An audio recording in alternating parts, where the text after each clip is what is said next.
දැනුම ලබාගමු උදෑසනකසේ සිතැඟි වඩාලමු දිය ඇල්ලකසේ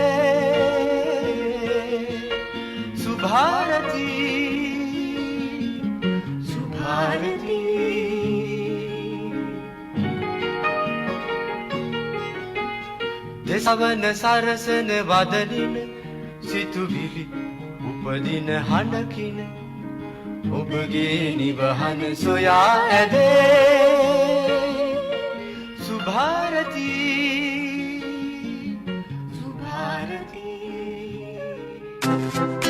රාජ්‍ය ඖෂධ නීතිගත සංස්ථාවේ අප දශක 5ක් පුරාවට ශ්‍රී ලාංකික පාරිභෝගික ජනතාවට ප්‍රත්‍යක්ෂ ඖෂධ ඉතාමත් සාධාරණ මිලට ලබා දීමට කටයුතු කළෙමු. සියලුම SPC ඖෂධ වෙළඳපළට නිකුත් කිරීමට පෙර නවීන තාක්ෂණ උපයෝගී කර ගනිමින් අපගේ විද්‍යාගාර තුළ තෙවරක් තත්ත්ව පරීක්ෂණයට භාජනය කරනු ලැබේ. දිවයින පුරා විහිදී ඇති අපගේ රාජ්‍ය උසුසල ශාඛා මගින් පළපුරුදු ඖෂධ වේදීන්ගේ සහාය ඔබට ලබා ගත හැක. 50 වසරක් පුරා පාරිභෝගික ඔබගේ විශ්වාසය දිනූ අප ඉදිරියටත් ගුණාත්මක ඖෂධ පමණක් ඔබට ලබා දීමට කැප වී සිටින්නෙමු. 50 වසරක අභිමානය සමරන රාජ්‍ය ඖෂධ නීතිගත සංස්ථාව ඔබේ සුවසිත අපේ පැතුමයි.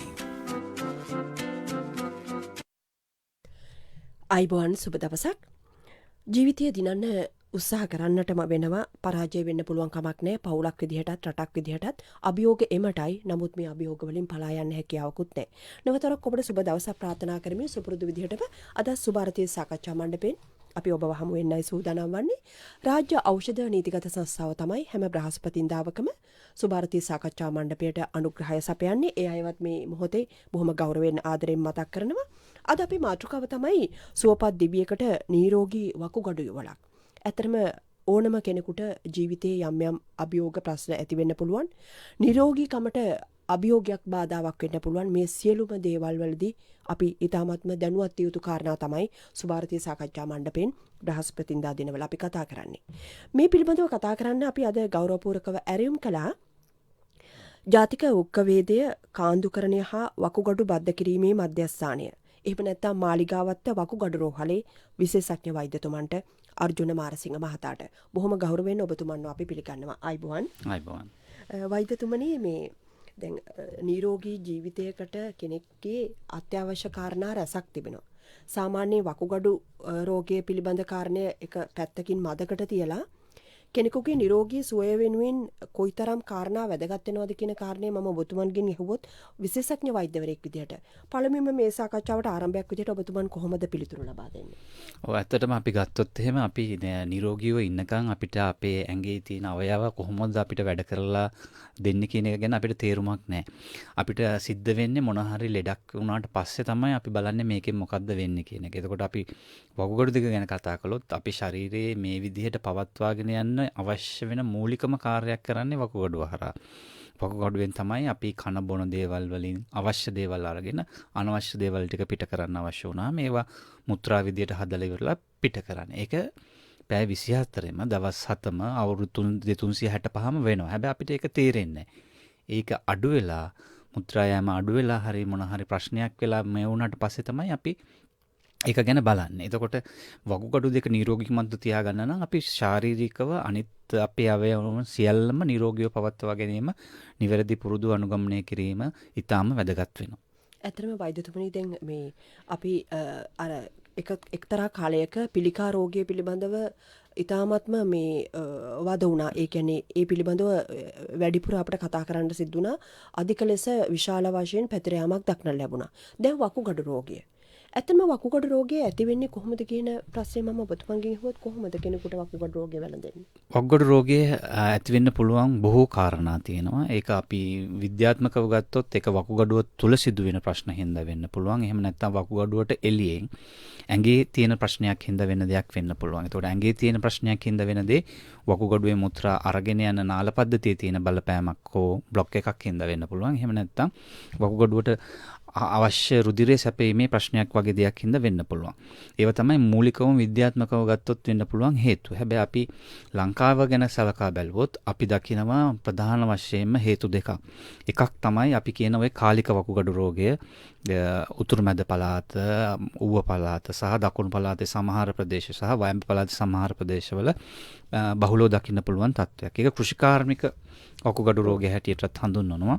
මූලික වශයෙන් මේ සඳහා බලපාන හේතු විදිහට හිතන්නේ ඒවා තහවුරු කළා නෑ හිතන්නේ රසායනික පොහොර භාවිතය සහ අපි භාවිතා කරන පලිබෝධනාශක පසට එකතු වෙලා ඒ හරහා ඇති වෙන රසායනික සංසිද්ධිය ඔස්සේ ඇති වෙන විවිධාකාර වූ ශරීරයට අහිතකර සංඝටක වකුගඩුවේ තැන්පත් වීමෙන් වෙන ලෙඩක් විදියට. ඒක මේ පැතාවත්වල මූලිකව තියෙනවා. හැබැයි අපි ගත්තොත් නාගරික සමාජය තුළ අපි කියන බෝ නොවන රෝග භාවය මේ ඉතාමත්ම වැඩි වෙලා තියෙනවා. ඒතකොට බෝ නොවන රෝග විදියට දියවැඩියාව අධිරුධිර පීඩනය වැඩි වෙලා අපි කොළඹ වගේ ප්‍රදේශවලදී දකින්නේ බොහෝ වකුගඩු රෝගීන්ගේ වකුගඩු අකර්මණ්‍ය වීමට මූලික හේතුව විදිහට දියවැඩියාව සහ අධිරුධිර පීඩනය ඇතුළු අනිකුත් බොහෝ නොවන රෝග. ඉතින් මේ ටික තමයි ලංකාවේ මූලිකවම ප්‍රධාන වශයෙන්ම බහුලව තියෙන රෝග වර්ග වෙන්නේ වකුගඩුව නරක කරන්න පුළුවන්. ඇතරම මේ වෛද්‍යතුමනි දැන් එක්තරා කාලයක උතුරු මැද වකුගඩු රෝගය පිළිබඳව බොහෝ සාකච්ඡා ඇති වුණා. නමුත් දැන් ටිකෙන් ටික ඒක පොඩ්ඩක් පසුබැහැලා වගේ දක්නට ලැබෙනවා. ඇතරම මේ උතුරු මැද පළාතේ නැත්නම් මේ කෘෂිකාර්මික වකුගඩු රෝගය කියන්නේ උතුරු මැද පළාතට සම්බන්ධ කාරණය. ඇත්තරම දැන් මේ ජලයද පොහොරද මේ ඔක්කොම එකට එකතු වෙලා ඇති වෙන තත්ත්වයක්ද මේක කොහොමද ඒක විග්‍රහ කරන්නේ? ඒක ඇත්තටම හරියටම තහවුරු කරගත්තු සාක්ෂි නෑ. හැබැයි අපි හිතන විදිහක් තමයි මේ භාවිතා කරන රසායනික ද්‍රව්‍ය පොහොර සහ කෘමිනාශක පොළවේ තිබෙන මේ වෙනස් වෙච්ච ගතියත් එක්ක එකතු වෙලා හැදෙන සංඝටක වකුගඩුවේ තැන්පත් වීම. මේක ආහාර දාමය හරහා ඇතුළු වීමක් සිද්ධ වෙලා තියෙනවා කියලාත් හිතනවා. ඒ කියන්නේ වතුරෙත් තියෙනවා අපි ගන්නකොට කෑම ඒවෙත් ඒ සංඝටක හරහා ආපු එකක් කියලා තමයි හිතන්නේ. එතකොට අපි උතුරු මැද පළාතට විතරක් නෙමෙයි සීමා වෙලා තියෙන්නේ. බොහෝ කෘෂිකාර්මික ප්‍රදේශ වයඹ පළාතේ කොටසක, උතුරු මැද පළාතේ, ඌව පළාතේ, නැගෙනහිර පළාතේ කොටසක සහ දකුණු පළාතේ කොටසක වශයෙන් උත් මේ රෝගය දකින්න පුළුවන් වෙලා තියෙනවා. එතකොට බොහෝ වෙලාවට හිතන්නේ අර කෘෂිකාර්මික කටයුතු වලින් එන එකක් හින්දා මේක ඒහා සම්බන්ධයක් ඇති කියලා හිතනවා. හැබැයි හරියටම විද්‍යාත්මකව තහවුරු කර ගැනීම උදෙසා තාම පරීක්ෂණ සිද්ධ වෙනවා. දැන් ලෝකයේ රටවල්වලත් මේ වකුගඩු රෝගය සම්බන්ධයෙන් මේ වගේ තත්ත්වයන් ඇති වෙලා තියෙනවද වෛද්‍යතුමනි? මේ අපි ගත්තොත් ඉන්දියාවේ ආන්ධ්‍ර ප්‍රදේශ කියන පැතිවලත් මේ වගේම තත්ත්වයක් තියෙනවා. ඊට පස්සේ මීසු ඇමරිකන් කියලා මධ්‍යම ඇමරිකානු රටවලත් මේ වගේ මේ රෝග තත්ත්වයන් ඇති වෙලා තියෙනවා විවිධාකාර වූ රසායන ද්‍රව්‍ය භාවිතයව උදෙසා. නමුත් දැන් අපිට දකින්න ලැබෙන ප්‍රධාන කාරණය තමයි දැන් උතුරු මැද විතරක් නෙමෙයි වහිඹ විතරක් නෙමෙයි මේ කොළඹාවට පැත්තට ගියත් දකුණු පළාතට ගියත් ඒත් වකුගඩු රෝගීන් ඉන්නවා. එතකොට මොකක්ද මේ ප්‍රශ්නේ? ඒක තමයි මම කිව්වේ අර අපි මේ මූලිකව දකින හේතු වලින් අපි නාගරික ප්‍රදේශවල ගත්තොත් බෝනෝන රෝග බහුලයි. ඒතකොට බෝනෝන රෝග වලින් ඔබ දියවැඩියා රෝගියෙකු හෝ අධිරුධිර පීඩනයෙන් පෙළෙන හෝ රෝගියෙකු නම් ඒවා හොඳට පාලනය කර ගැනීමට කටයුතු කරගත්තේ නැත්නම් අනිවාර්යයෙන්ම වකුගඩු නරක වීමක් සිද්ධ වෙනවා. එතකොට මේ පළාත්වලදී බහුලව දකින්නේ වකුගඩු රෝග තියෙන්නේ දියවැඩියාව හෝ අධිරුධිර පීඩනයෙන් හින්දා වකුගඩු නරක වෙච්ච අය තමයි බොහෝ වෙලාවට අපි කියන නාගරික ප්‍රදේශවලදී අපි දකින්නේ. එතකොට ඒ එක කන්ට්‍රෝල් කරගන්න පුළුවන්, පාලනය කරගන්න පුළුවන් විදිහ තමයි ඔබ දියවැඩියාව හෝ අධිරුධිර පීඩනය තියෙනවා නම් දැනගෙන දැනටම ඒ හා සම්බන්ධ වකුගඩුවේ ලෙඩක් තියෙනවද කියලා පරීක්ෂාව කරලා බලන්න පුළුවන්. මූලිකවම යුරින් ෆුල් රිපෝට් කියන එක සහ සීරම් ක්‍රියැටිනින් කියන ටෙස්ට් දෙකේදී. එතකොට අඳුර ගන්න පුළුවන් මොන හරි ලෙඩක් තියෙනවා නම්. එතකොට ඒ ලෙඩ තියෙනවා නම් ඒකට මූලික අවස්ථාවේ ඉඳන්ම ප්‍රතිකාර කරන ගමන් අර තියෙන ප්‍රධාන රෝගය දියවැඩියාව හෝ අධිරුධිර පීඩනය නියම විදිහට කන්ට්‍රෝල් කරගන්න ඕනේ, පාලනය කරගන්න ඕනේ. එහෙනම් පාලනය කරගත්තොත් මේ සංකූලතා විදිහට වකුගඩු රෝගය හැදෙන එක අපිට නවත්ත ගන්න පුළුවන්. ඒ කියන්නේ වකුගඩු රෝගයත් අනිකුත් රෝගයත් එක්ක බද්ධ වෙච්ච එක. හොඳයි. හිතවතුනි අපි සාකච්ඡා කරමින් ඉන්නේ ඇත්තටම වකුගඩු රෝග පිළිබඳව. ඒ පිළිබඳව ඔබට දැනුවත් වෙන්නට අවශ්‍ය නම් 268යි 24යි 11 දුරකථනය අපි විවෘත කරලා තියෙන්නේ. වෛද්‍යතුමන් එක්ක කතා කරන්න පුළුවන්. අද සහභාගී වෙලා ඉන්නේ මාලිගාවත්ත වකුගඩු රෝහලේ විශේෂඥ වෛද්‍යතුමන් අර්ජුන මාරසිංහ මහතා. ඒ වගේම අපි ආරාධනා කරනවා ඔබට මුහුණු පොත ඔස්සේත් අපිව නරඹන්න පුළුවන්, කතා කරන්න පුළුවන්, ප්‍රශ්න යොමු කරන්න පුළුවන් මුහුණු පොත ඔස්සේත් මේ සාකච්ඡාවට සම්බන්ධ වෙලා අපි කොහොම කරත් කෙටි විරාමයකට යන්නට සූදානම්. ඉන්න අනතුරු නැවතත් ඔබව හමු වෙන්න සූදානම්.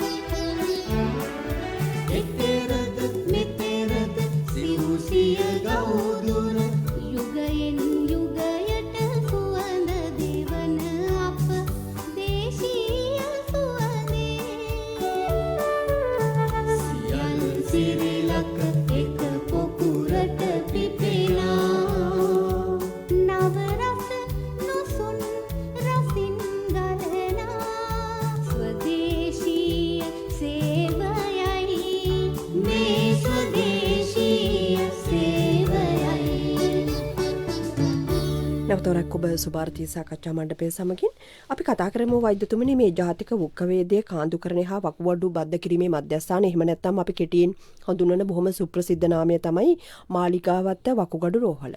එතන මාලිගාවත්ත වකුගඩු රෝහල ගැන අපි කතා කරමු. කොහොමද මේක ආරම්භ වුණේ? මේ පිළිබඳව පොඩි ඉතිහාස කතාවක් අපි කතා කරමු, දැනුවත් කරමු ජනතාව. මේක ඇත්තටම අපි ගත්තොත් එහෙම ලංකාවේ ඉදිවෙච්ච වකුගඩු රෝගීන් සඳහාම ඉදිවෙච්ච පළමු රෝහල 2009 වසරේ තමයි මේක ආරම්භ වෙන්නේ. එතකොට මේකට මූලික පරමාර්ථය වෙන්නේ වකුගඩු රෝගීන්ගේ රෝගී සත්කාරක සේවාවන් සියල්ලම එකම පියසක් යටදී ඔවුන් සඳහා ලබා දීම තමයි මූලික අරමුණ වුණේ. එතකොට මේක මූලික වශයෙන්ම මහාචාර්ය රිස්වි ෂෙරීෆ් ඇතුළු පිරිස දායක වෙලා ඒ පටන් ගත්තු රෝහලක්. එදා ඉඳන් මේ වෙනකන් වකුගඩු රෝගීන්ගේ රෝග හඳුනා ගැනීම, රෝග පාලනය, රෝග සඳහා ප්‍රතිකර්ම කිරීම, විවිධාකාර වූ ප්‍රතිකර්ම විධි තියෙනවා. අපි දන්න විදිහට රුධිර කාන්දුකරණය, පරිතාන කාන්දුකරණය සහ බොහොම අමාරු බැරෑරුම් කාර්යයක් වන වකුගඩු බද්ධ කිරීමේ සැත්කම් සියල්ලම මාලිගාවත්ත වකුගඩු රෝහල හරහා සිදු වෙනවා. හොඳයි. එතකොට මේ මාලිගාවත්ත වකුගඩු රෝහල හැරුණුකොට දිවයිනේ අනිකුත් රෝහල් වලත් වකුගඩු ඒකක තියෙනවද? කොහොමද ඒ සම්බන්ධීකරණය සිද්ධ වෙන්නේ? ඔව්, එතකොට අපි ගත්තොත් ලංකාවේ මූලික වශයෙන්ම වෙනමම වකුගඩු රෝහලක් විදිහට දැන් ළඟදී ස්ථාපිත වුණා පොළොන්නරුව රෝහල. ඒක ක්‍රියාත්මක වෙනවද? ඒක ක්‍රියාත්මක වෙනවා. මම හිතන්නේ මේ සම්පූර්ණ කැපැසිටි එකකින් නැතුව වුණත් ඒක ක්‍රියාත්මක වෙනවා. යම් මට්ටමක. යම් මට්ටමක ක්‍රියාත්මක වෙනවා. ඊට අමතරව නුවර ජාතික රෝහලේ වකුගඩු ඒකකයක් වෙනම තියෙනවා. ඊට අමතරව අපි ගත්තොත් ලංකාවේ තියෙන බොහෝ ශික්ෂණ රෝහල් වල වකුගඩු රෝග ප්‍රතිකාර කිරීමේ වාට්ටු සහ ඒකක තියෙනවා. එතකොට ඒක පළාත් මහ රෝහල්, දිස්ත්‍රික් මහ රෝහල් දක්වා දැන් ව්‍යාප්ත වෙලා තියෙනවා. ඉදිරියේදී තව රෝගී සත්කාරක සේවාවන් පුළුල් වීමට හැකියාව තියෙනවා මේ ඔස්සේ. ඇත්තම වෛද්‍යතුමනි දැන් මේ බාහිර රෝගී අංශයකට දිනකට කොච්චර ප්‍රමාණයක් මේ මාලිගාවත්ත රෝහලට එනවද? බාහිර රෝගී අංශය ගත්තොත් අපේ බාහිර රෝගී අංශයේ දිනපතාම වාගේ විවිධාකාර වූ සායනයන් පැවැත්වෙනවා. එතකොට ඒ කියන්නේ කොයි වගේවද? අපි ගත්තොත් එහෙම CKD කියන්නේ වකුගඩු රෝගයෙන් පෙළෙන කට්ටියගේ ක්ලිනික්ස් තියෙනවා. ඊට අමතරව වකුගඩු බද්ධ කිරීම සඳහා සූදානම් කිරීමේ සායන පැවැත්වෙනවා. ඊට අමතරව ලේ සුද්ධ කරන නැත්නම් රුධිර කාන්දුකරණය කරන රෝගීන් සඳහා සහ පරිතාන කාන්දුකරණය කරන රෝගීන් සඳහා සායන ක්‍රියාත්මක වෙනවා. ඊට අමතරව වකුගඩු බද්ධ කළ රෝගීන් සඳහා සායන ක්‍රියාත්මක වෙනවා. ඉතින් කොහොමත් මාලිගාවත්ත රෝහලට දිනකට පැමිණීම සාමාන්‍යයෙන් 400-500ක් දක්වා වූ පිරිසක් පැමිණෙනවා. ඇත්තම වෛද්‍යතුමනි මේ වකුගඩු බද්ධ කිරීම කියන කාරණේදී අපි දකිනවා පුවත්පත්වල වෙන යම් ස්ථානවල වකුගඩුවක් අවශ්‍යයි කියලා මේ බොහෝ දෙනෙක් ඉල්ලීම් කරනවා රෝගීන් විදියට. ඇත්තම ඒ පිළිබඳ තත්ත්වය මොකක්ද? කෙනෙක් වකුගඩුවක් හොයාගන්න ඕනද වකුගඩු බද්ධ කිරීමේදී මොකක්ද තත්ත්වය? ඔව්, දැන් අපි වකුගඩුවක් ගැන කතා කරොත් එහෙම බද්ධ කිරීමක් ගැන වකුගඩු බද්ධ කිරීමේදී අපිට මූලික වශයෙන් ප්‍රධාන ක්‍රම දෙකක් තියෙනවා. එකක් තමයි අපි කියන ලයිව් ඩෝනර් ට්‍රාන්ස්ප්ලාන්ට් කියලා. එහෙම නැත්නම් ජීවත් වෙන තමන්ගේ නෑදෑයෙක් හෝ දානපතියෙක් දෙන වකුගඩුවක් ලබා ගැනීම.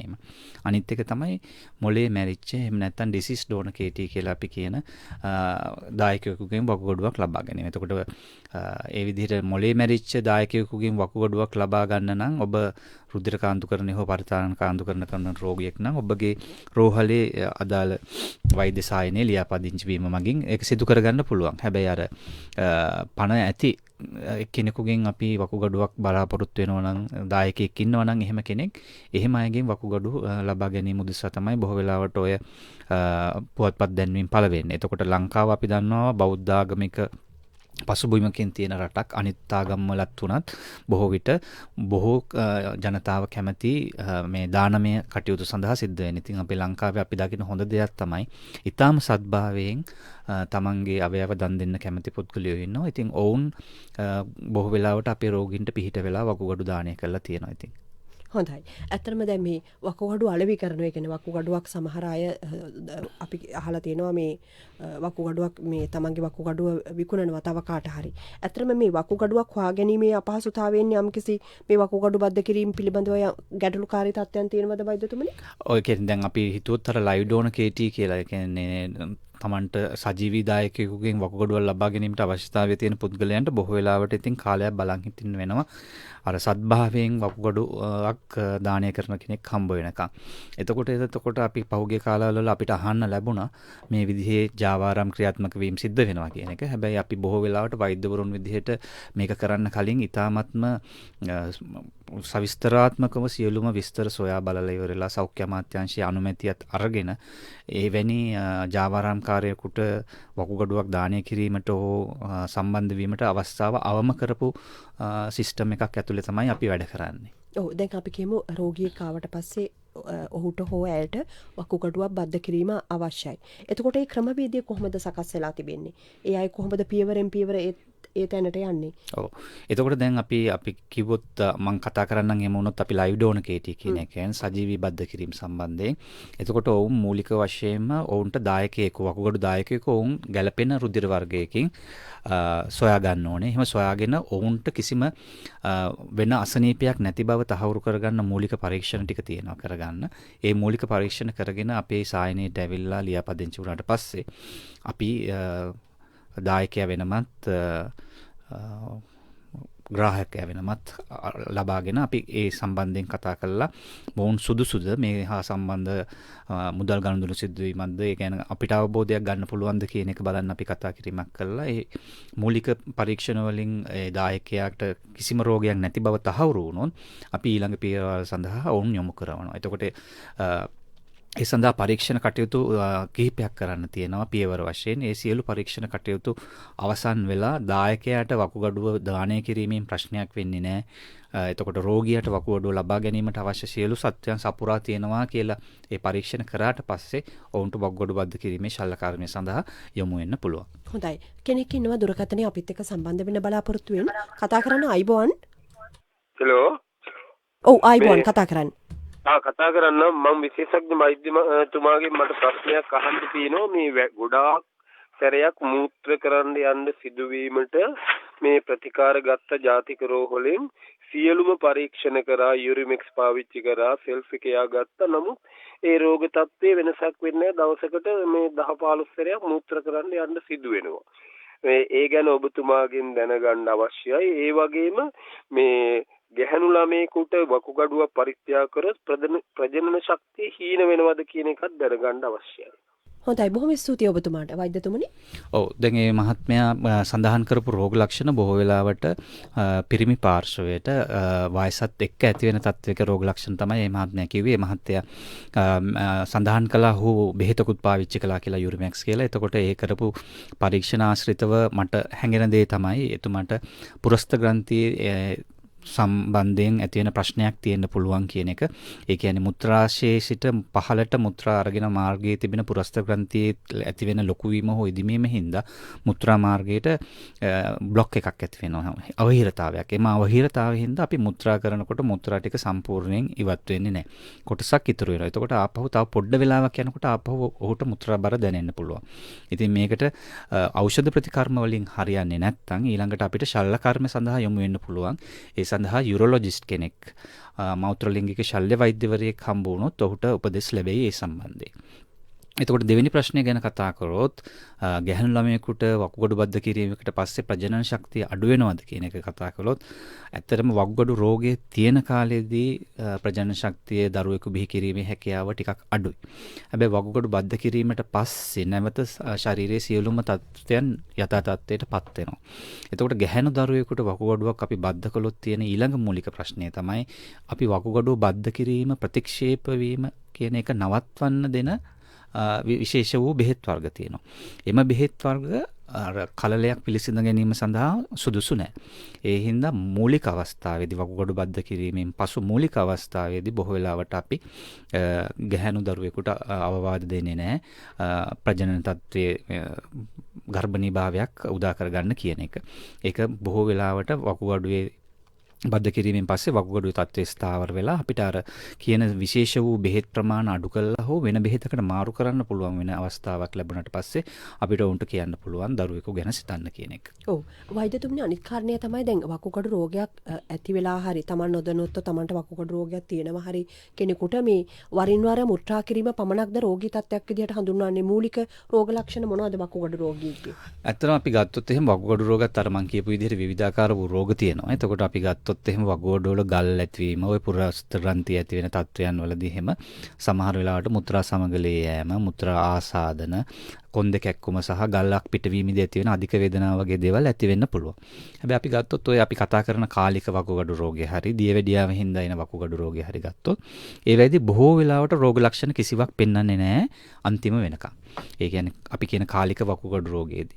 එතකොට මේ වකුගඩු රෝගය සෑහෙන දුරට උස්සන්න වෙලා අන්තිම අවස්ථාව වෙනකොට වගේ තමයි රෝගියා ඉදිමෙන්න පටන් අරගෙන හුස්ම ගන්න අපහසුතාවයන් වගේ දේවල් මතුවෙන්නේ. එතකොට ඒ වෙනකොට අපි ටිකක් පරක්කු වැඩි. ඒ හින්දා වකුගඩු රෝගයක් අඳුරා ගන්න, කාලික වකුගඩු රෝගය අඳුරා ගැනීමට මූලික වශයෙන්ම අපි වෛද්‍ය පරීක්ෂණ සඳහා යොමු වීම සහ වෙන ලෙඩක් තියෙනවා නම් දියවැඩියාව හෝ අධිරුධිර පීඩනය ඒවා හොඳට කන්ට්‍රෝල් කරගෙන මේ වකුගඩුව පැත්තත් බලලා කන්ට්‍රෝල් කරගන්න එක තමයි හොඳ. එතකොට සමහර වකුගඩු ලෙඩ තියෙනවා ඒ වැඩි අපිට රෝග ලක්ෂණ හම්බ වෙනවා. අපි කියනවා ප්‍රෝටීන් පිටවීම කියන තත්ත්වයන් තියෙනවා වකුගඩුවේ. එවැනි තත්ත්වයන් වලදී රෝගියාගේ කකුල් ඉදිමීම සිද්ධ වෙනවා. මුත්‍රා යෑම අඩු වෙන්න පුළුවන්. මුත්‍රා සමග සමහරලාට ලේ පිටවීම වගේ දේවල් ඒවා දේවල් සිද්ධ වෙනවා. ඒවා එතකොට අපි කියන අර ලාමින් ලක්ෂණ. එතකොට රෝගියා ඉක්මනටම වෛද්‍යවරයෙක් වෙත යොමු වෙනවා. එහෙම දෙයක් ආවොත් එහෙම. එතකොට සමහර රෝග තියෙනවා රෝග ලක්ෂණ පෙන්වන්නේ නැති. අපි කියන කාලික වකුගඩු රෝගය අන්තිම කාලේ වෙනකම් සමහර ඒවා තියෙනවා රෝග ලක්ෂණ මුලින්ම පෙන්වන්නේ. එතකොට අපිට මුලින්ම අඳුරගෙන අවශ්‍ය ප්‍රතිකර්ම කරන්න පුළුවන් රෝග. හොඳයි පැහැදිලි කිරීමක් ඔබට ලැබෙන්නට ඇති. ඇත්තටම මේ වකුගඩු රෝගී තත්ත්වයන් පිළිබඳව අපි තවදුරටත් ඒ පිළිබඳව කතා කරන්න සූදානම්. හිතවතුනි අද අපි කතා කරමින් ඉන්නේ වකුගඩු රෝගය පිළිබඳව. කොහොමද මේ වකුගඩු රෝගය ඇති වෙන්නේ? ඒක වළක්වා ගන්න කොහොමද කටයුතු කරන්න ඕනේ? ওই කාරණා රැසක් අපි කතා කරන්න සූදානම්. මේ විතරක් නෙමෙයි මාලිගාවත් වකුගඩු රෝහල පිළිබඳවත් ඔබව දැනුවත් කරන්න සූදානම්. වෛද්‍ය අර්ජුන මාරසිංහ මහතායි අද සුභාරතී සමගින් සම්බන්ධ වෙලා ඉන්නේ. වෛද්‍යතුමනි දැන් අපි කියමු වකුගඩු රෝගයක් සාමාන්‍යයෙන් ඕනම වෛද්‍යවරයෙක් ගාවට ගිහිල්ලා තමන්ට යම්කිසි ආකාරයක රෝගී තත්ත්වයක් තියෙනකොට සමහර වෙලාවට ඔහුට හෝ ඇයට වකුගඩු රෝගී තත්ත්වයේ මූලික ලක්ෂණ තියෙන්න පුළුවන්. ඕනම වෛද්‍යවරයෙකුගෙන් ඒ පිළිබඳව හඳුනා ගැනීමේ හැකියාව තිබෙනවද? ඔව්. අපේ රටේ ලියාපදිංචි MBBS ඕනෑම වෛද්‍යවරයෙකු හරහා මේ පරීක්ෂණ කරගන්න පුළුවන්. ඔවුන්ට පුළුවන් රෝගය අඳුරා ගන්න. ඊට පස්සේ අවශ්‍ය විදිහට ප්‍රතිකර්ම ලබා ගැනීම සඳහා විශේෂඥ වකුගඩු රෝගී විශේෂඥවරයෙකු වෙත යොමු කරන්න ඔවුන්ට පුළුවන්. ඒ හින්දා රටේ ඕනෑම තැනක පහසුකම් තියෙනවා. දැන් ලංකාව පුරාම අද වෛද්‍යවරු ඇති වෙන්න ප්‍රමාණයකින් ඉන්නවා. ඒ හින්දා අර මං කියන රෝග ලක්ෂණයක් මතුවෙනවා නම් හරි එහෙම නැත්නම් අර මං කියන රිස්ක් එක තියෙන කාලික මේ නැත්නම් බෝනවන රෝගයකින් පෙළෙනවා නම් හරි අනිවාර්යයෙන්ම වකුගඩු දෙක සම්බන්ධයෙන් සැලකිලිමත් වෙලා අවුරුද්දකට සැරයක්වත් ඒ සම්බන්ධ පරීක්ෂණ කර ගැනීම වැදගත් වෙනවා. ඇත්තටම වෛද්‍යතුමනි මේ අනිත් කාරණය තමයි දැන් වකුගඩු රෝගීකුගේ ආයු කාලය සම්බන්ධ තත්ත්වය. සමහර රෝග තත්ත්වයන් වලදී ආයු කාලය කෙටි වෙනවා. වකුගඩු රෝගීකුට කොහොමද මේ පිළිබඳ තත්ත්වය? අපි වකුගඩු රෝගියෙක් ගත්තොත් එහෙම වකුගඩු රෝගයේ අපි වකුගඩු දෙකක් තියෙනවා. ඉතින් වකුගඩු දෙකම අක්‍රිය වෙනවා අක්‍රිය වෙනකොට. එතකොට රෝගී දෙකම අක්‍රිය වීමක් සිද්ධ වෙනවා. ඉතින් එක ලෙඩේ දෙකටම එක විදිහට බලපානවා. එතකොට එහෙම දෙයක් වුණාම දැන් වාසනාවකට තියෙන දෙයක් තමයි අපි හිතුවොත් අනිත් අවයව ගත්තොත් නරක වුණොත් එහෙම ඒවට කරන්න ප්‍රතිකර්ම විදිහක් නැහැ. එතකොට වකුගඩු රෝගය ගත්තොත් ඒ වකුගඩු දෙකම කර්මාන්‍ය වෙලා ගියාට පස්සේ අපිට පිටින් ඒ දේ සපෝට් කරලා කරන්න පුළුවන්. ඒතර වකුගඩු දෙකම බද්ධ කරන්න ඕනද නෑ එකයි බද්ධ කරන්න ඕනේ. එකෙන් ජීවත් වෙන්න පුළුවන්. ලෙඩේ හැදෙනකොට දෙකම නරක වෙනවා. එතකොට අපි එකක් බද්ධ කරගෙන අපිට සාමාන්‍ය විදිහට ජීවත් වෙන්න පුළුවන්. හැබැයි බද්ධ කිරීම කරගත්තේ නැතත් අපිට ජීවිතේ සාමාන්‍ය පරිදි පවත්වාගෙන යන්න පුළුවන් විදිහට රුධිර කාන්දුකරණය සහ පරිතාන කාන්දුකරණය කියන ක්‍රම දෙක තියෙනවා. ඔය රුධිර කාන්දුකරණය මොකද්ද වෙන්නේ? රුධිර කාන්දුකරණය මගින් සිද්ධ වෙන්නේ අපි ගත්තොත් වකුගඩු දෙක අකර්මණ්‍ය වෙච්ච රෝගියෙකුගේ ඇඟේ අපි අර සඳහන් කරපු විෂ ද්‍රව්‍ය පිට කර ගැනීමට අපහසුතාවයක් තියෙනවා. එතකොට මේ විෂ ද්‍රව්‍ය ඇඟේ එකතු වෙනවා ටික ටික. අපි පානය කරන මුත්‍රා විදිහට එළියට යන්නේ නැහැ ජලය. එතකොට ඒව ඇඟේ එකතු වෙනවා. එතකොට රෝගියා ඉදිමෙනවා. පෙනහළු වලට වතුර බහින්න පුළුවන්. ඒ වගේ රෝග ලක්ෂණ විශාල වශයෙන් මතුවෙනවා. එතකොට අපි රුධිර කාන්දුකරණයේදී කරන්නේ රෝගියාගේ ඇඟේ තියෙන රුධිරය ලබා ගන්නවා මැෂින් එකකට විශේෂ අපි කියනවා ෆිස්ටියුලා කියලා හදලා එහෙම එකක් කරහා මාර්ගයෙන් හරි එහෙම නැත්නම් ප්‍රධාන ශිරාවකට ඇතුල් කරන නාලයක් මගින් වැස්කැත් කියන එක මගින් ලේ එළියට අරගෙන රුධිර කාන්දුකරණ මැෂින් එක ඇතුළට යවලා ඒ හරහා සිද්ධ වෙනවා ඒ රුධිරය පිරිසුදු කිරීමක් සහ අනවශ්‍ය වතුර ප්‍රමාණය අයින් කිරීමක්. එහෙම අයින් කළා පිරිසුදු කරපු රුධිරය නැවත වරක් රෝගියාට ලබා දෙනවා. ඒ ප්‍රතිකර්මය දවසකට පැය 4 ගානේ සතියකට දවස් 2ක් හෝ 3ක් සිද්ධ කරගන්න වෙනවා සාමාන්‍ය පරිදි ජීවත් වෙන්න නම්. ඒ කියන්නේ එතකොට රෝහලකට අනිවාර්යයෙන්ම එන්න වෙනවා. රෝහලකට අනිවාර්යයෙන්ම එන්න වෙනවා. පැය 4ක් අයෙකුට රුධිරය කාන්දුකරණය සඳහා යොමු වෙලා සිටින්න වෙනවා එක දවසකට සුමානකට දවස් 2ක් හෝ 3ක් ඔවුන් සඳහා යොමු වෙන්න සිද්ධ වෙනවා. ඒක ඉතින් ඒ තරම් පහසු කටයුත්තකුත් පහසු කටයුත්තකුත් නෙමෙයි සහ නේවාසිකව බොහෝ වෙලාවට අවශ්‍ය වෙන්නේ නැහැ. එහෙම රෝගීන්ට මේ ප්‍රතිකර්මය සිදු කරගෙන ආපසු සම නිවසට ගිහිල්ලා ඊළඟ දවසට එන්න පුළුවන්. ඒතර අනිවාර්ය අංගයක්ද සතියකට දවස් 3ක් හෝ මේ දෙකක් හෝ 3ක් කිරීම අනිවාර්ය වෙනවා. ඔබගේ වක්ගඩු සම්පූර්ණයෙන් අකර්මණ්‍ය වෙලා නම් අර බද්ධ කිරීම සිද්ධ වෙනකන් ඒක කරගැනීම අවශ්‍ය වෙනවා. ඔව් වකුගඩුව බද්ධ කරාට පස්සේ මේ ගැටලු මුකුත් නැද්ද? නැහැ. වකුගඩු බද්ධ කරාට පස්සේ ඔවුන්ට තියෙන්නේ අර වකුගඩුව ඇඟෙන් ප්‍රතික්ෂේප වීම උදෙසා අපි දෙන බෙහෙත් විශේෂ වර්ගයේ බෙහෙත් ඉතාමිලාධික බෙහෙත් નિયમિત මාත්‍රාවෙන් નિયમિત කාලයට අරගෙන සිටීම තමයි තියෙන්නේ. එතකොට අර ආපහු ලේ සුද්ධ කිරීම හෝ අපි කියන පරිතාන කාන්දුකරණය නැත්තම් බඩසේදීම වගේ දේවල් කරන්න අවශ්‍ය වෙන්නේ නැහැ. ඔව් මේ දෙකෙන්ම කරන්නේ මොකක්ද මේ අර වකුගඩුවේ තියෙන ප්‍රශ්නේ? ඔව් වකුගඩුවේ ප්‍රශ්නේ හින්දා ඇඟේ වෙන වෙනස්කම් ටිකට තමයි ප්‍රතිකර්මය කරන්නේ. නැතු වකුගඩු දෙක හොඳ කරන ප්‍රතිකර්මයක් නෙමෙයි. වකුගඩු දෙක වැඩ කරන්නේ නැහැ. ඒ හින්දා ඇඟේ එකතු වෙන විස ද්‍රව්‍ය සහ අපජලය අයින් කිරීම තමයි මේ ප්‍රතිකර්ම දෙක මගින් සිද්ධ වෙන්නේ. රුධිර කාන්දුකරණය සහ පරිතාන කාන්දුකරණය කියලා. ඒකට වෛද්‍යතුමනි සාමාන්‍යයෙන් ලංකාවේ කොපමණ ප්‍රමාණයක් මේ තත්ත්වයට මුහුණ දීලා ඉන්නවද අද වෙනකොට? නම්බර්ස් වශයෙන් කිව්වොත් එහෙම දල වශයෙන් හරියටම ගණන් ගත්තොත් එහෙම වක්ගඩු කාන්දුකරණ රෝගීන් 5000කට ආසන්න ප්‍රමාණයක් ලංකාවේ සිටියා. අපි ගිය අවුරුද්ද විතර බලනකොට මේ වෙනකොට තත්ත්වය පිළිබඳව දත්ත නම් ඇත්තටම මා දැනුවත් නැහැ. එතකොට වක්ගඩු රෝගීන් පෙළෙන රෝගීන්ගේ සංඛ්‍යාව ගැනත් ඉතා විශාල සංඛ්‍යාවක් ඉන්නවා කියලා දන්නවා. හැබැයි හරීම දත්ත ගන්න මම දැනුවත් නැහැ. ඇත්තටම වෛද්‍යතුමනි දැන් අර අපි දැක්ක පහුගිය කාලේ රූපවාහිනී වල ඔය උතුරු මැද පළාතේ වගේ මේ එක පවුල කීප දෙනෙක් වකුගඩු රෝගයෙන් හින්දා මිය යන ඔය පවුල් පිටින් මේ වකුගඩු රෝගයට ගොදුරු වෙලා ඇත්තට මේ තත්ත්වය ඔය සාමාන්‍ය තත්ත්වයෙන් බැහැර වෙච්ච තත්ත්වයක්ද ඒක? ඔව් ඒක අපි දැක්කේ මං හිතන්නේ විශේෂයෙන්ම ඔය කෘෂිකාර්මික වකුගඩු රෝගයේ ව්‍යාප්ත වෙච්ච පළාත්වලදී තමයි දැක්කේ. ඒකට අපි මූලික හේතුව විදිහට අර අපි කලින් කියපු රසායනික ද්‍රව්‍ය සම්බන්ධ වීමකුත් තියෙන්න පුළුවන්. එතකොට මේ පවුලක් ගත්තොත් ඒ ප්‍රදේශයේ ඒ අපි හිතන රිස්ක් ෆැක්ටර් එකට මේ එක්ස්පෝස් වෙච්ච කට්ටියක් තමයි මේ පවුලෙම ඉඳලා තියෙන්නේ. එතකොට මේ පවුලම සමහර වෙලාවට වකුගඩු රෝගයෙන් පීඩා විඳින්න පුළුවන්. මොකද ඔවුන් මේ අපි හිතන ඒ ප්‍රොසෙස් එක හයිපොතෙසිස් එක අනුව වකුගඩු රෝගය ඇති වෙන්න පුළුවන් හේතුකාරකයකට ගොඩ කාලයක් නිරා වෙච්ච පිරිසක් එකම පවුලේ හිටියොත් ඔවුන්ට මේ වකුගඩු රෝගය හැදුනා වෙන්න පුළුවන්. අනිවාර්යෙන්. අනිත් කාරණය තමයි දැන් අපි පොඩ්ඩක් තව දුරටත් කතා කරොත් ඒ පළාත් පිළිබඳව මේ වෙනකොට තත්ත්වය මොකක්ද වෛද්‍යතුමනි? මේ වෙනකොට නම් ඇත්තටම අර මං හිතන්නේ විශේෂ වූ ප්‍රතිකර්ම විදිහට අපි හැදිච්ච කට්ටියට අවශ්‍ය කරන පහසුකම් බොහෝ වෙලාවට රජයෙන් සපයලා තියෙනවා. ඇත්තටම වකුගඩු රෝගීන්ට කාන්දු කරන පහසුකම් වැඩි කරලා තියෙනවා. ඒ පළාත්වල තියෙන රෝහල් වලට පහසුකම් වැඩිපුර දීලා වෛද්‍යවරු සහ අදාළ කාර්ය මණ්ඩලයක් සපයලා ඒ සම්බන්ධ කටයුතු ක්‍රියාත්මක වෙනවා. ඒ වගේම ඒක හැදෙන එක වළක්ව ගන්න පිරිසුදු පානීය ජල සැපයීමේ ව්‍යාපෘති කිහිපයක් ක්‍රියාත්මක වෙලා තියෙනවා. ඒ තත්ත්වයන් අනුව යම්කිසි අඩුවීමක් තියෙනවා කියලා දකිනවා. ඒ වුණාට තාමත් ඒ තත්ත්වය පවතිනවා. හොඳයි. හිතවතුනි අද අපි සාකච්ඡා කරමින් ඉන්නේ වකුගඩු රෝග තත්ත්වයන් පිළිබඳව. කොළඹ මාලිගාවත් වකුගඩු රෝහලේ විශේෂඥ වෛද්‍යතුමන් අර්ජුන මාරසිංහ මහතා මේ සාකච්ඡාවට සම්බන්ධ වෙලා ඉන්නේ. ඔබට ප්‍රශ්නයක් ගැටලුවක් තියෙනවා නම් යම්කිසි දෙයක් දැනගන්න තියෙනවා නම් අපිට කතා කරන්න 268යි 24යි 11 දුරකථනයේ විවෘත කරලා තිබෙන්නේ. අපි සූදානම් කෙටි විරාමයකට යන්න ගීතයක් අහලා නැවත වරක් අපි ඔබත් එක්ක කතා කරන්න සූදානම්.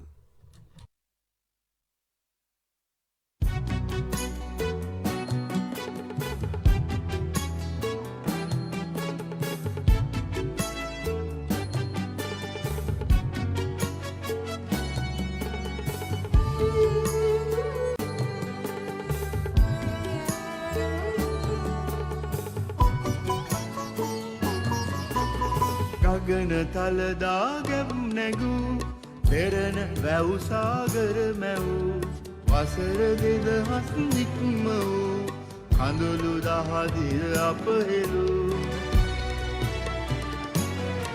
මා පරපුරේ රතුලේ බිඳු අඳුරු වෙස්කින මියකරු අදවන් යුගල පෙරහන් කෙරූ සැනින් පනනාල ගොළුවන් කෙරූ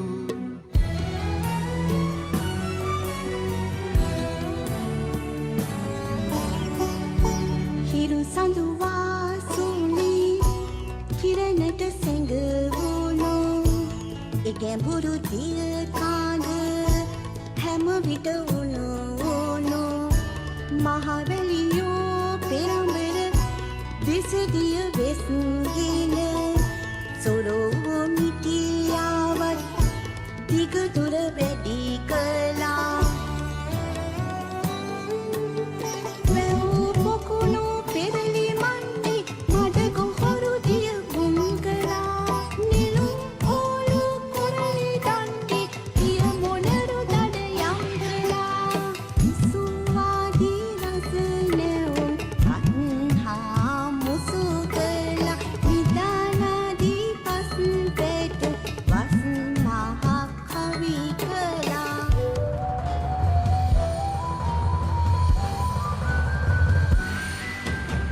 සුදුරු විස පිරිදිය පිපාසේ සංසිඳුම තහනම් කළේ කුරිරුබිය පිරුලය පෙරහනින් සංසරුම රතු වැඩි කළේ වෙස් ඇදුරු රජු දිය තුටින් පිම්පිදුම බද්ධය කළේ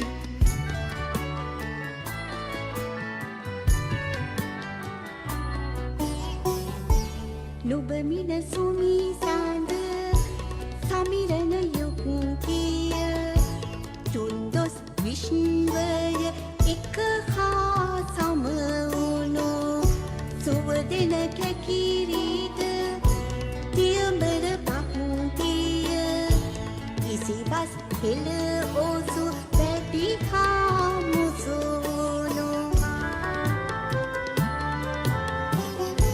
පාදක පසු කර හෙළවිද ශක්තියේ විසඳුම් අරගෙන මා වෙත පැමිණුණා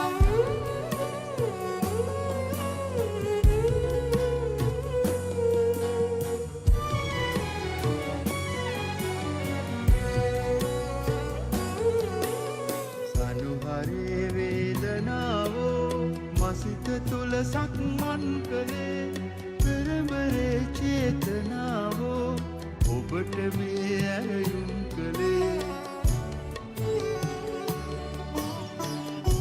සබඳ ඔබ ගමනේ යන පෙරමග දුර බලලා නොයිද මට හිමනී තැන මට මග ඉක්මන් කළා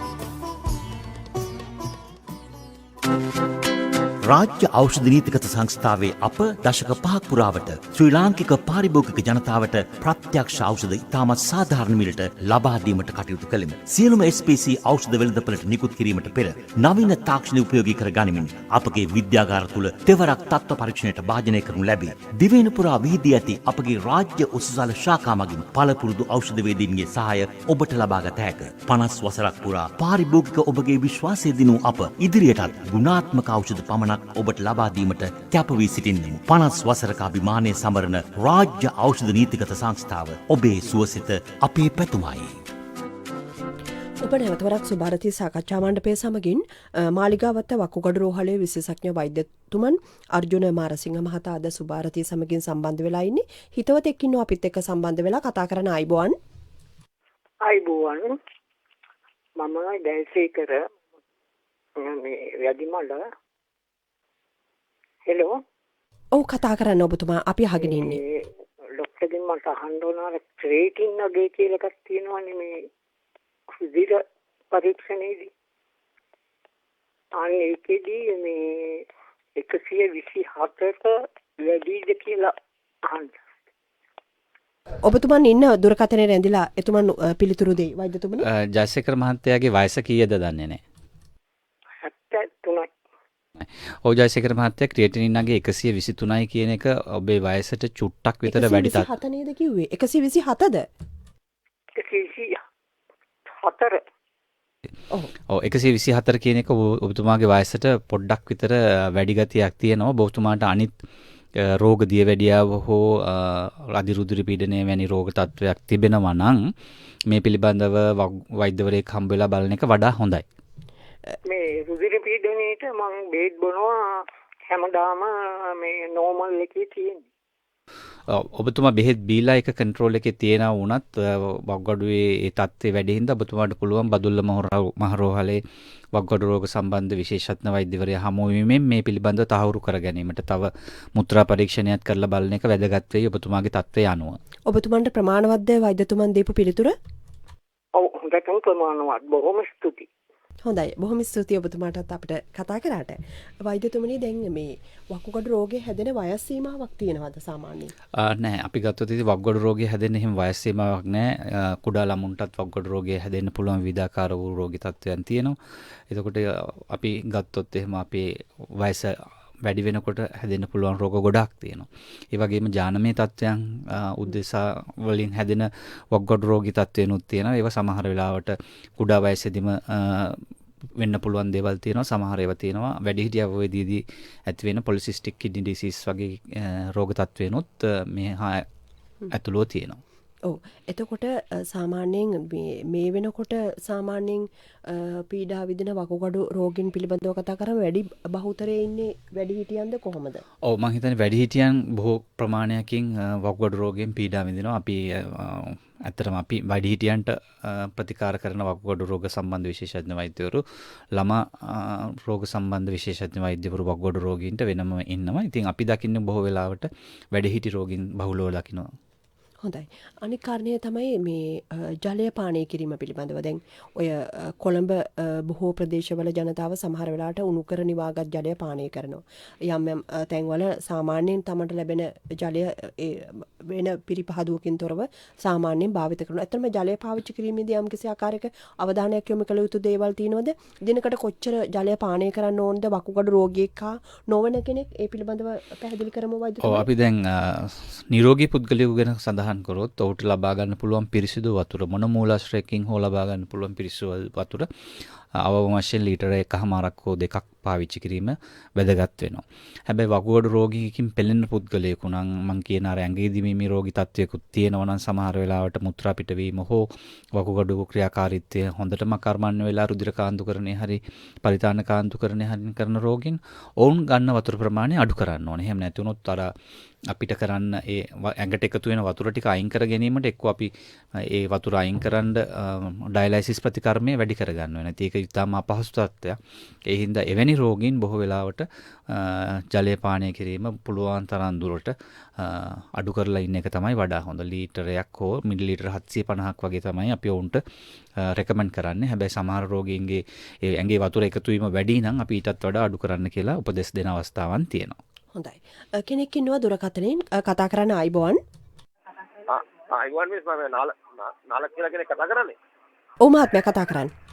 ડોක්ටර් කෙනෙක් දැනගන්න ඕනේ මේ මම මේ රියදුරු රස්සාව කරන්නේ අර මේ මුත්‍රා බර හැදුනාම මේ අර වැඩි වෙලාවක් අර තද කරගෙන වගේ ඉන්න එක මේ වකුගඩු වලට මේ කොහොම බලපානවද කියලා පොඩ්ඩක් දැනගන්න පුළුවන් නේද? හොඳයි. වෛද්‍යතුමනි. ඔව් ඒකෙන් මුත්‍රා බර හැදිලා ගොඩක් වෙලා තද කරගෙන ඉන්නකොට ගොඩක් අයට නම් ප්‍රශ්නයක් ඇති වෙන්නේ නැහැ. හැබැයි ඔබගේ අර වකුගඩුවේ සිට මුත්‍රාශය දක්වා මුත්‍රා රැගෙන යන නාලවල ප්‍රශ්නයක් තියෙන කෙනෙක් එහෙමනම් අර මුත්‍රා පිරීලා ඒ මුත්‍රා ආපහු වකුගඩුව පැත්තට යන්න ඉඩ තියෙනවා. එහෙම ප්‍රශ්නයක් තියෙනවා නම් විතරක්. එහෙම නැත්නම් බොහෝ අයට මුත්‍රා බර දරාගෙන සිටීම තුලින් ප්‍රශ්නයක් ඇති වෙන තියෙන අවස්ථාවන් අඩුයි. තවත් යමක් තියෙනවද ඔබතුමාට දැනගන්න? ඔව් දුරකථනයේ විසන්ත වෙලා තිබෙන වෛද්‍යතුමනි දැන් සාමාන්‍ය පාසල් දරුවන්ගේ පිළිබඳව කතා කරාම පෙළ පොතේ සෞඛ්‍ය පාඩමේ ඔවුන්ගේ මේ පෙළ පොත්වල මේ පිළිබඳව සඳහන් වෙලා තිබෙනවා. ඇත්තටම මේ දරුවන් දැනුවත් කිරීමේ වැඩපිළිවෙලක් ක්‍රියාත්මක වෙනවද මේ වෙනකොට මේ වකුගඩු රෝග තත්ත්වය පිළිබඳව යම් ආකාරයක? ඒක මං හිතන්නේ සංවිධානාත්මක ක්‍රියාත්මකයක් සිදු නොවුනත් දරුවන්ගේ අධ්‍යාපන පොත්පත හරහා ලැබෙන දේ සහ සමහර තැන්වලදී සම්මන්ත්‍රණ සිද්ධ කිරීම මගින් මේ පිළිබඳ දැනුවත් කිරීම සිද්ධ වෙනවා. මං හිතන්නේ මේ වැඩපිළිවෙල බොහෝ දුරට කොවිඩ් වලට කලින් නම් සිද්ධ වුණා සාර්ථකව දැන් ටිකක් අඩපණ වෙලා ඇති කියලා මට හිතෙනවා. ඔව් තවත් කෙනෙක් ඉන්නවා දුරකථනයේ කතා කරන අයබෝන්. අයබෝන් මම කුලන්නාවෙන් ආරියරත්න කතා කරන්නේ. මේ මං ටිකක් මහතෙක් කෙනෙක්. මං එක්සර්සයිස් කරන තැනකට ගියාම ඒ උපදේශකතුමා මට කිව්වා දවසකට ලීටර 4ක් වතුර බොන්න කියලා. දැන් වෛද්‍යතුමා කිව්වේ එකමාරක් පිරුවහම ප්‍රමාණවත් කියලා. ඒ අර උපදේශකතුමා දුන්න උපදේශ හරියද නැත්නම් මං 4ක් වගේ කිට් වෙන්න බොනවා. දුරකථනයේ රැඳිලා ඉන්න ඔබතුමන් වෛද්‍යතුමනි. ඔව් දැන් අපි කියන්නේ සාමාන්‍යයෙන් ලීටර 1.5ක් 2.5ක් අතර ප්‍රමාණයක වතුර ගැනීම ප්‍රමාණවත් වෙනවා එක එක පුද්ගලයාගේ ශරීර ප්‍රමාණය අනුව. ඉතින් ඔබතුමා ගොඩක් මහත කෙනෙක් නම් ඔබතුමාගේ ඇඟෙන් වතුර පිටවීම එහෙම වැඩි වෙනවා ඇති. එතකොට ඔබතුමා එක්සර්සයිස් කිරීමක් කරනවා නම් ඒ වගේ තැනකට ගිහිල්ලා එතකොට තව වැඩිපුර ඔබතුමාගේ ඇඟෙන් වතුර පිට වෙනවා. එහෙම තත්ත්වයන් යටතේ තමයි මම හිතන්නේ ඔබතුමාට උපදෙස් ලැබෙන්නේ නැත්තේ. මම සාමාන්‍යයෙන් සඳහන් කළේ නිරෝගී පුද්ගලයෙකු උදෙසා සාමාන්‍යයෙන් දිනකට 1.5මාරක සිට 2.5මාරක දක්වා වතුර ප්‍රමාණයක් ප්‍රමාණවත් වෙනවා කියලා. ඔබතුමාට වකුගඩු රෝගී තත්ත්වයන් හෝ එවැනි තත්ත්වයක් නැහැනේ? නෑ එහෙම තත්ත්වයක් නෑ. මම සාමාන්‍ය නිරෝගී වෙන්නේ. මම වෙජිටේරියන් කෙනෙක්. එලවලු විතරයි කෑම ආහාර ගන්නේ. එතකොට ප්‍රශ්නයක් නෑ. එතකොට ප්‍රශ්නයක් එහෙම නැහැ. එතකොට අර අපි විශේෂයෙන් සලකන්න ඕන දෙයක් තමයි අපි අර අධිකව දහඩිය පිට වෙන තැන්වල ඉන්නවා නම් එලිමහනේ රස්සාවක් කරන කෙනෙක් නම් එතකොට අපි වතුර ලීටර 1.5 2.5 අනිවාර්යයෙන්ම මදි. එතකොට එවැනි රස්සාවක් කරන කෙනෙක් හේනක ගොවිතැනක් කරන කෙනෙක් වුණත් බොහෝ වෙලාවට වතුර ගොඩක් බොන්න ඕනේ. ඒක සමහරලාට 3ක් 4ක් 5ක් වෙන්න පුළුවන්. Tamanට තිබහ දැනෙන විදිහට ඒ වතුර බීම සිද්ධ වෙනවා. එමෙනි කටයුතු සිද්ධ කරන වෙලාවල් වලදී. එතකොට වෙජිටේරියන් වීම උදෙසා ඔබතුමාට විශේෂ ප්‍රශ්නයක් ඇති වෙන්නේ නැහැ වකුගඩු රෝග සඳහා. හොඳයි. ඒ පිළිතුර ප්‍රමාණවත් ලැබෙන්නේ නැති එතුමන්ට හොඳයි. අපි කෙටි විරාමයකට ගිහිල්ලා නැවතවරක් ඔබව හමු වෙන්න සූදානම්. තවදුරටත් කතා කරන්න අවස්ථාව තිබෙනවා. ඔබට ගැටලුවක් ප්‍රශ්නයක් තියෙනවා නම් 268 24 11 දුරකථනය විවෘත කරලා තිබෙන්නේ. කොළඹ මාලිගාවත්ත රෝහලේ විශේෂඥ වෛද්‍යතුමන් අර්ජුන මාරසිංහ මහතායි අද සුභාරතී සමගින් සම්බන්ධ වෙලා ඉන්නේ.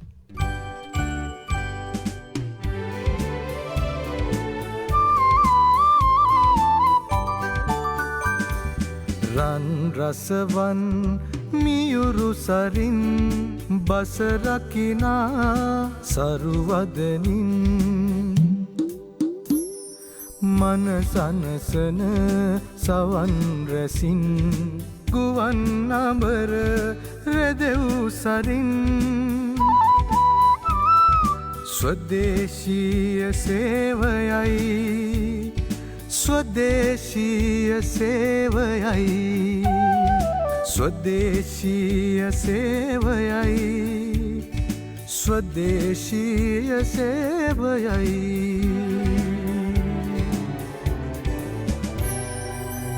නැවතවරක් ඔබ සුභාරතී සාකච්ඡා මණ්ඩපය සමගින් සම්බන්ධ වෙලා ඉන්නේ. තවත් කෙටි කාලයක් තිබෙන්නේ අපිට මේ සාකච්ඡාව කරගෙන යන්න. වකුගඩු රෝග තත්ත්වයන් පිළිබඳව අපි සාකච්ඡා කරමින් ඉන්නේ. වකුගඩු රෝගියෙක් කොහොමද කටයුතු කරන්න ඕන? ඒ රෝග තත්ත්වයන් වලට පෙර ආතුව කොහොමද කටයුතු කරන්න ඕන? ඒ පිළිබඳව අපි සාකච්ඡා කරමින් ඉන්නේ. තවත් කෙනෙක් ඉන්නවා මේ වෙලාවේ දුරකථනයේ අපිත් එක්ක සම්බන්ධ වෙන්න බලාපොරොත්තු වෙන්නේ. අයිබෝන් කතා කරන්න. අයිබෝන් සුබෝදයක් වේවා. විශේෂ සුවචන මේ අවස්ථාව ලබා දීම වැදගත් මාතෘකාවක් සඳහා සාකච්ඡා කිරීමේදී මම වෛද්‍යතුමාගෙන් අහන්න කැමති වෙනවා.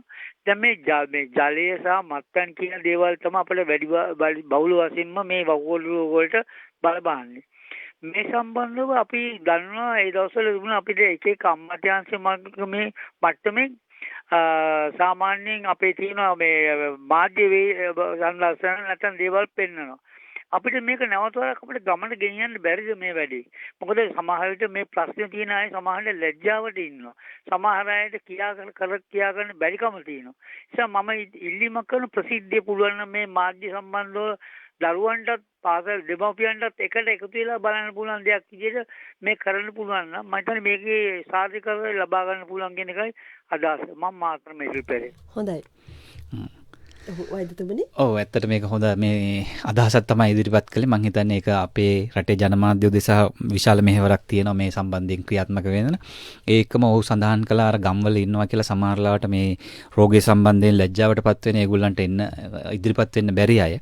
ඇත්තට මේක අඳුරගෙන විශේෂයෙන්ම මේ අපි කතා කරපු අර කුෂිකාර්මික රෝගයෙන් පෙළෙන පළාත්වලදී සෞඛ්‍ය වෛද්‍ය නිලධාරී කාර්යාල හරහා ගමටම ගිහිල්ලා ඔවුන්ගේ රුධිර පරීක්ෂණ මුත්‍රා පරීක්ෂණ සිදු කරලා ප්‍රෙෂර් එක බලලා සීනි චෙක් කරලා ඔවුන් මේ හා සම්බන්ධද කියන තත්ත්වයේ සම්බන්ධ පරීක්ෂණ මේ පහුගිය කාලය පුරාටම මේ පළාත්වල සිද්ධ මේ කෙරුණා. ඉතින් ඒක ඇත්තටම අපේ තියෙන ප්‍රාථමික සෞඛ්‍ය සේවාවේ ඊටාම විශිෂ්ට සේවාවක් තමයි මේ ලබා දුන්නේ අපේ රටේ ජනතාව වෙනුවෙන්.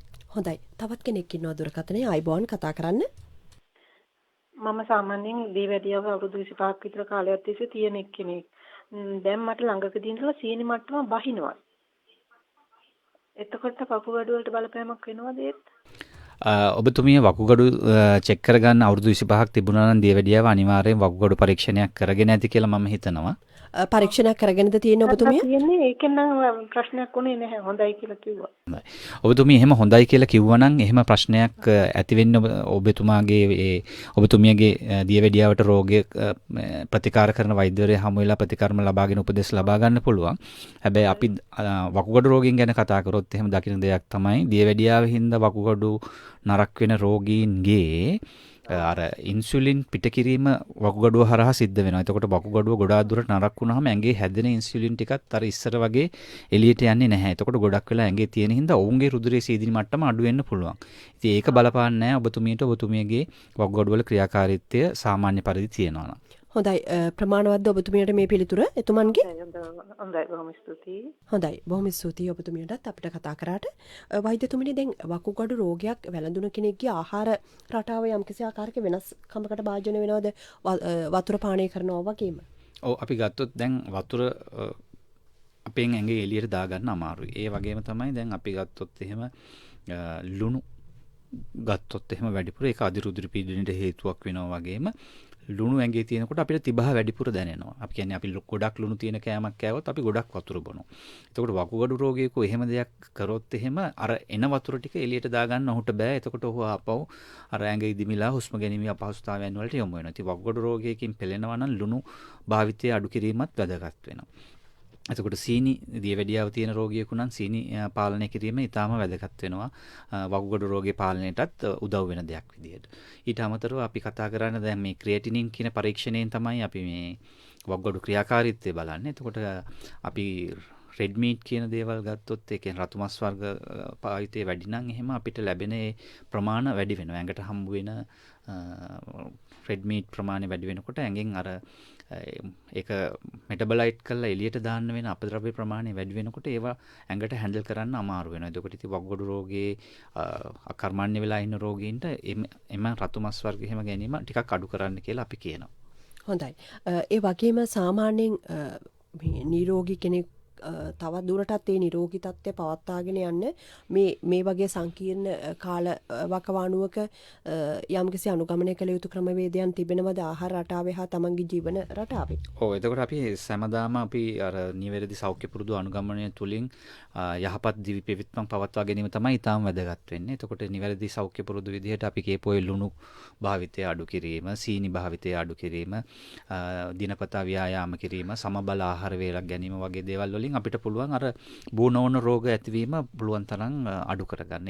ඒ ඔස්සේ පුළුවන් වකුගඩු සම්බන්ධ රෝගත් අඩු කරගන්න. හොඳයි. තවත් විනාඩි 5ක වගේ කාලයක් තිබෙන්නේ වෛද්‍යතුමනි ඔබතුමන් එක්ක මේ සාකච්ඡාව කරගෙන යන්න. අපි නැවතවරක් මේ මාලිගාවත්ත වකුගඩු රෝහල පිළිබඳව කතා කරමු. දැන් දිවයිනේ ඕනෑම ප්‍රදේශයක කෙනෙක් මේ වකුගඩු රෝහලකට පැමිණෙන අවශ්‍ය නම් බාහිර ප්‍රතිකාර හෝ නැත්නම් නැවතිලා ප්‍රතිකාර ලබා ගන්න කොහොමද ඒ ක්‍රමවේදය සකස් කරලා තියෙන්නේ පහසුවෙන් මේ තමන්ගේ කටයුතු කරගන්න වෛද්‍යතුමනි? ඔව් ඇත්තටම අපි ගත්තොත් මාලිගාවත ජාතික වකුගඩු රෝහල තමයි රටේ තිබෙන මූලිකම රෝහලක් සියලුම වකුගඩු රෝග උදෙසා ප්‍රතිකාර කරන. එතකොට රටේ ඕනෑම පළාතක කෙනෙකුට මේ සඳහා පැමිණෙන්න පුළුවන්. හැබැයි ඔවුන් ඒ සඳහා ඔවුන්ගේ වෛද්‍යවරයෙකු මගින් යොමු කිරීම වැදගත් වෙනවා. අපිට මේ මොකද්ද ප්‍රශ්නේ කියන එක හඳුනාගෙන අවශ්‍ය ප්‍රතිකර්ම වර්ග සිදු කිරීමට. එතකොට වකුගඩු රෝගීන්ගේ රෝග හඳුනා ගැනීමේ සිට රෝග පාලනය සහ රෝගයට ප්‍රතිකර්මයක් විදිහට අර රුධිර කාන්දුකරණය, පරිතාන කාන්දුකරණය සහ වකුගඩු බද්ධ කිරීම කියන සියලුම සේවාවන් සපයීමට අප ආයතනයේට පුළුවන්කම තියෙනවා. ඒ වගේම මේ සඳහා කැපවෙච්ච අපේ කාර්ය මණ්ඩලයකුත් ඉන්නවා. ඉතින් කොච්චර විතර ප්‍රමාණයක් ඉන්නවද සේවක මඩුල වෛද්‍යවරුන් හැරුණුකොට? සේවක මඩුල මං හිතන්නේ අපිට 400කට එහා පැත්තේ ප්‍රමාණයක් ඉන්නවා සියලුම අංශයන්ගේ.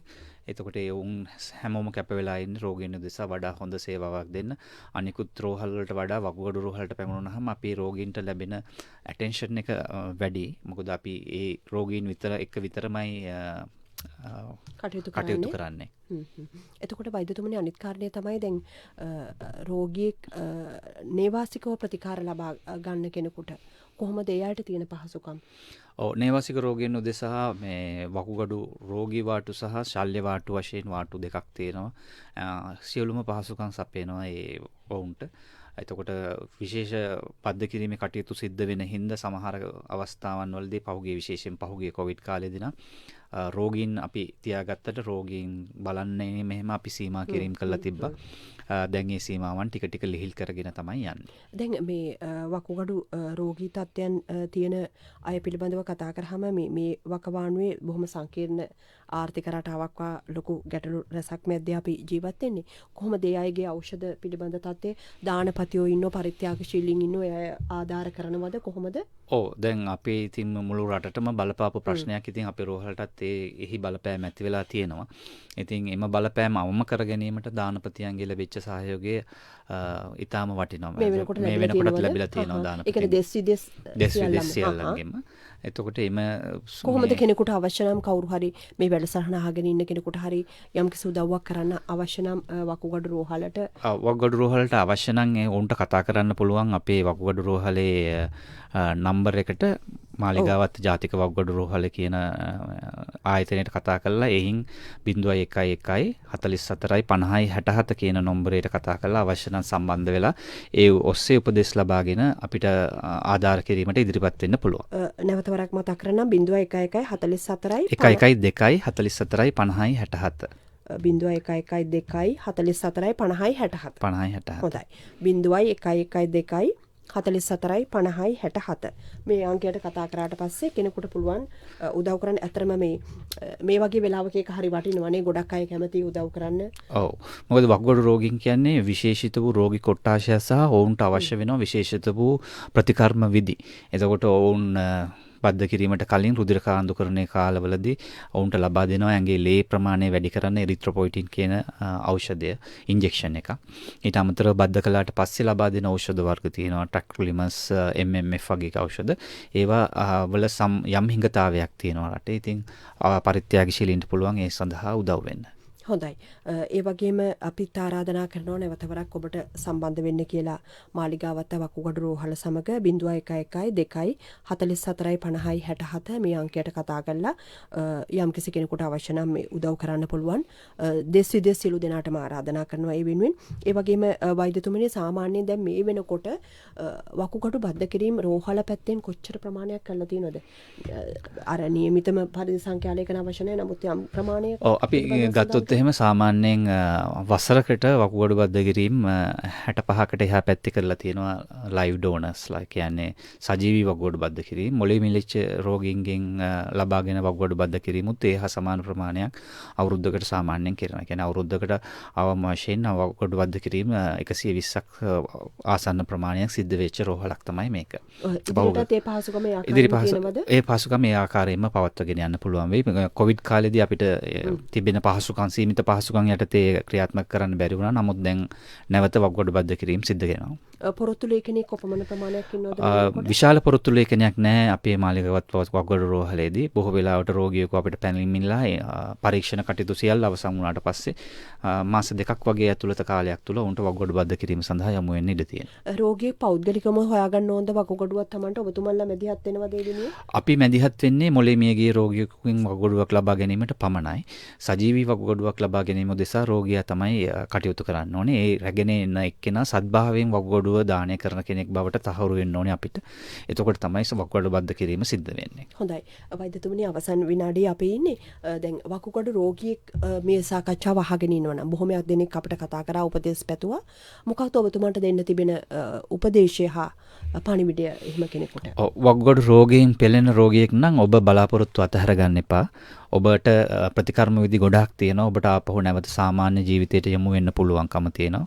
වකුගඩු රෝගියෙක් කියලා දැනගත්තු ගමන් හිතෙන් කඩා වැටෙන්නේ නැතුව අවශ්‍ය ප්‍රතිකර්ම විදි කරන්න ඕනේ දේවල් ගැන හරියට දැනුවත් වෙලා ඒ පිළිබඳව ඔබ ක්‍රියාත්මක වෙනවා නම් ඔබට සාමාන්‍ය පරිදි ජීවිතය ලබා ගන්න පුළුවන්. ඇතරම ජීවිතයේ අභියෝග තියෙනවා. ඉතින් රෝගී තත්ත්වයනුත් ඒ වගේ තමයි. නමුත් ඒ අභියෝග වලින් පලා යන්නේ නැතුව ජීවිතයට මුහුණ දෙන්න පුළුවන්. වෛද්‍යතුමන් කිව්වා වගේ ඇතරම ඔබත් වකුගඩු රෝගියෙක් නම් එතුමන් කිව්වා වගේම ඒ සඳහා මුහුණ දෙන්න හොඳට ශක්තිය ධෛර්යය ගන්න. ඒ වගේම නිරෝගී කෙනෙකුටත් අපි කියන්නේ ඒ නිරෝගී තත්ත්වය දිගින් දිගටම පවත්වාගෙන යන්න ඒ අවශ්‍ය කටයුතු ඉටු කරගන්න කියලා. එහෙමනම් වෛද්‍යතුමනි කාලය අවසන් වෙලා තිබෙනවා. බොහොම ස්තුතියි ඔබතුමන්ට ඔබතුමන්ගේ වටිනා කාලය මේ වගේ වෙලාවක මේ උදෑසන අපේ රටේ ජනතාව වෙනුවෙන් ලබා දුන්නට බොහොමයක් දෙනෙක් දුරකථනයෙන් කතා කරා. අපිට බොහොම සතුටුයි ඒ අයගේ දැනුවත් වීම උදෙසා. එහෙමනම් හිතවතුනි අද අපිත් එක්ක සම්බන්ධ වුණේ ජාතික වෘක්ක වේදයේ කාන්දුකරණය හා වකුගඩු බද්ධ කිරීමේ මධ්‍යස්ථානයේ එහෙම නැත්නම් මාලිගාවත වකුගඩු රෝහලේ විශේෂඥ වෛද්‍යතුමන් අර්ජුන මානසික මහතා. බොහොම ස්තුතියි විශේෂඥ වෛද්‍යතුමනි ඔබතුමන්ගේ පැමිණීමට. බොහොම ස්තුතියි සුධර්මිකා මට මේ අවස්ථාව ලබා දුන්නාට. හොඳයි බොහොම ස්තුතියි. එහෙමනම් අපි සමුගන්නවා අද තාක්ෂණික මෙහෙයුම රජීවන නායකකාර මුහුණු පොත ඔස්සේ ඔබ අපේ ආකලා ජගත් නවරත්න නිෂ්පාදනයේ සුබානි වැලිවිට මම සුධර්මිකා විජේරත්න. ඔබට යහපත් දවසක් ආයිබෝවන්. රාජ්‍ය ඖෂධ නීතිගත සංස්ථාවේ අප දශක 5ක් පුරාවට ශ්‍රී ලාංකික පාරිභෝගික ජනතාවට ප්‍රත්‍යක්ෂ ඖෂධ ඉතාමත් සාධාරණ මිලට ලබා දීමට කටයුතු කළෙමු. සියලුම SPC ඖෂධ වෙළඳපළට නිකුත් කිරීමට පෙර නවීන තාක්ෂණ උපයෝගී කර ගනිමින් අපගේ විද්‍යාගාර තුළ තෙවරක් තත්ත්ව පරීක්ෂණයට භාජනය කරනු ලැබේ. දිවයින පුරා විහිදී ඇති අපගේ රාජ්‍ය උසුසල ශාඛා මගින් පළපුරුදු ඖෂධ වේදීන්ගේ සහාය ඔබට ලබා ගත හැක. 50 වසරක් පුරා පාරිභෝගික ඔබගේ විශ්වාසය දිනූ අප ඉදිරියටත් ගුණාත්මක ඖෂධ පමණක් ඔබට ලබා දීමට කැප වී සිටින්නෙමු. 50 වසරක අභිමානය සමරන රාජ්‍ය ඖෂධ නීතිගත සංස්ථාව ඔබේ සුවසිත අපේ පැතුමයි.